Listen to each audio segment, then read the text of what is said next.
5:52 a.m. in the morning.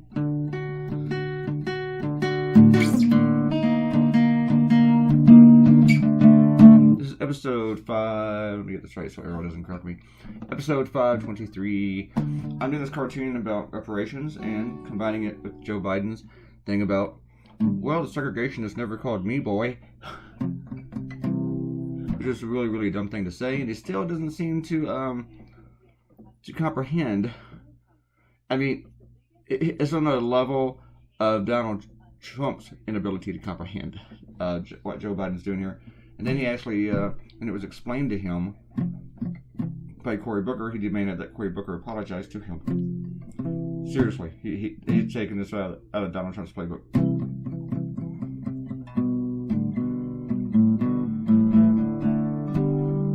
But this whole thing about reparations, you know, I've always been kind of like mixed about it. I was just like, but that was when I thought that the whole thing was just about Cat hitting everybody a check.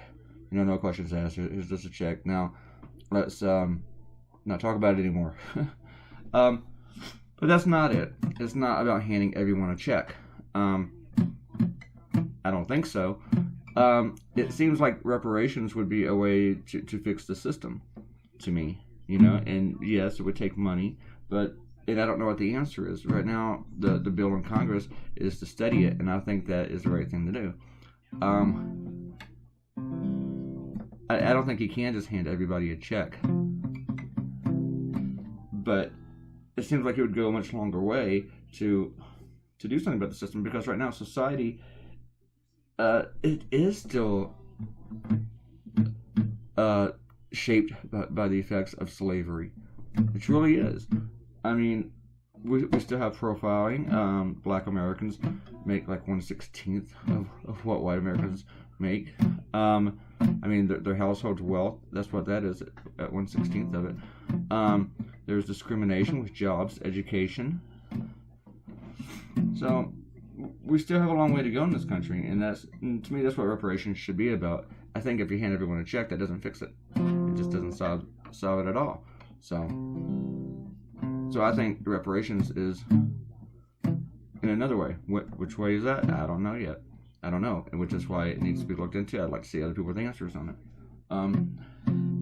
So yeah, let's do that. Right now, the Senate doesn't even want to pass the bill to study it. I mean, Mr. McConnell doesn't. He thinks electing Barack Obama proves that it is reparations. Of course, he didn't actually vote for him, and he spent the entire time saying we're going to make him a one-term president and destroying his agenda, and then he even stole from the guy.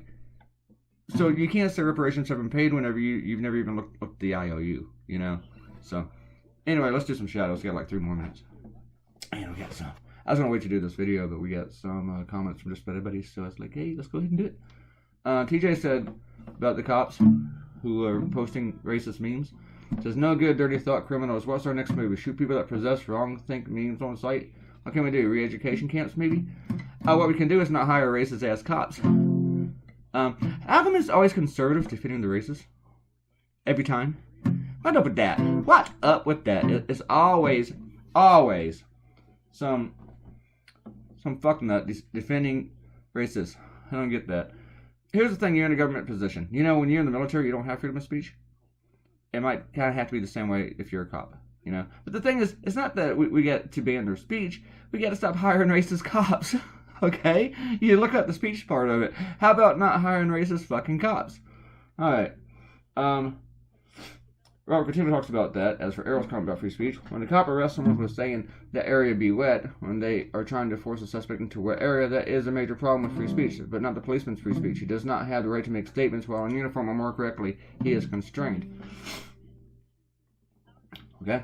And he says, you can paint these cops as racist and thuggish. There are mostly a lot of good police officers. However, there's a culture of silence among police forces. This is a problem. And that is a problem. And that is a culture of racism, you know? Truly. Amanda said, just sad. Sorry about the cartoon, I hope. Or maybe that the cartoon was just sad. It was just a sad effort. Arrow says, aren't police forces government agency? That does sort of treads toward issues with the First Amendment. Alright, well, Claytoonz says it does not tread, it stomps all over it.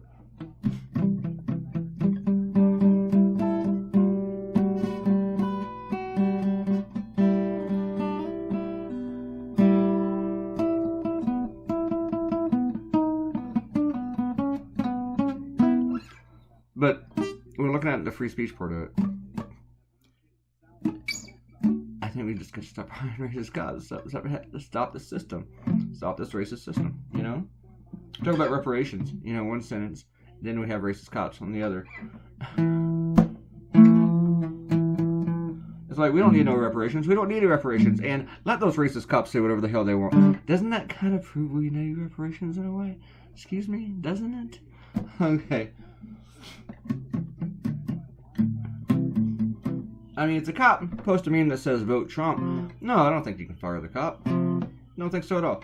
But the cop post a meme says, I like to beat up some black people. Yeah, you can get rid of that motherfucker, okay? I mean, you can't threaten somebody. That's not free speech. Okay, that's it. We have caught up with the videos momentarily.